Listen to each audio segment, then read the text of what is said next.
Karen? Vital signs. BP is 70/60, Doc. Ang pulse po ay 89 pababa pa po na pababa.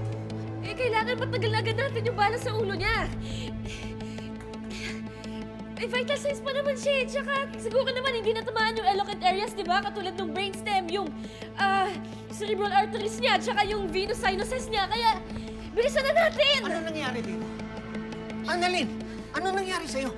Doc, okay lang po ako. Yung pasyente po, natamaan po ng bala sa ulo niya. Kaya kailangan tanggalin na po natin agad yan kasi nagde-decline na po yung vital signs niya. Kailangan mag-perform na po tayo ng craniotomy. Sige, Annalyn, oo. Pero kailangan muna natin patingnan niya sugat mo. Doc Yula, Doc Joan, kayo na munang bala sa kanya. Prepare the patient for craniotomy. Doktora Menor, Doktora Tanyag, you will be assisting me sa OR. Yes, Doc. Doktora Tanyag, are you okay? Yes, Doc. We need to bring the patient to OR now.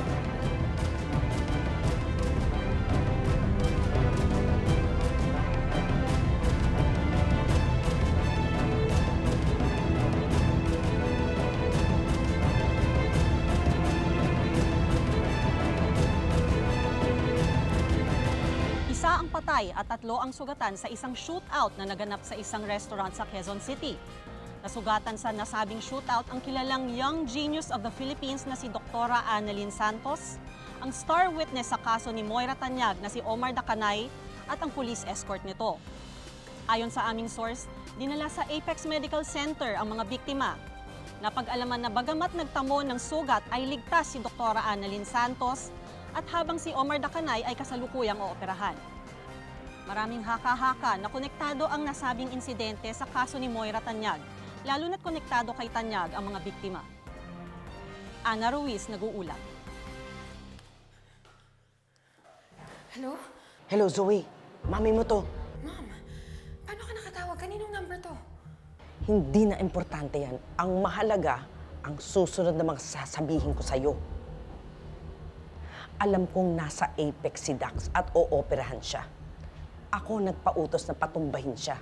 Kaya lang napakalakas ang kapit niya kay Satanas at hindi pa siya nawe-welcome sa impyerno. Mami, ano ka ba? Dapat hindi mo ginawa yun. Paano kung... Hindi ako tumawag para sermonan mo. Mahal ang bawat minuto dito. Find a way na makasama ka sa operating team ni Dax at siguraduhin mong hindi na siya makakalabas ng buhay ng operating room. Mami, I will be assisting Dr. Meneses. Pero hindi ko naman kaya gawin yung pinapagawa mo. Mami, doktor ako, hindi ko kayang pumatay ng tao. Ang laki-laki ng kasalanan sa atin ng taong yan. Lalo na sa akin, kapag nabuhay yan, ikakanta ka niyan. Mami, hindi mo ba ako narinig? Nasa OR ako, madaming nakatingin doon. At mami, hindi ko kayang gawin yung pinapagawa mo. At the expense of my own medical license. Mami naman. Ano?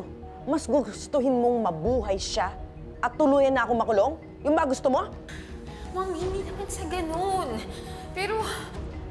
No ifs or buts. You just do as I say.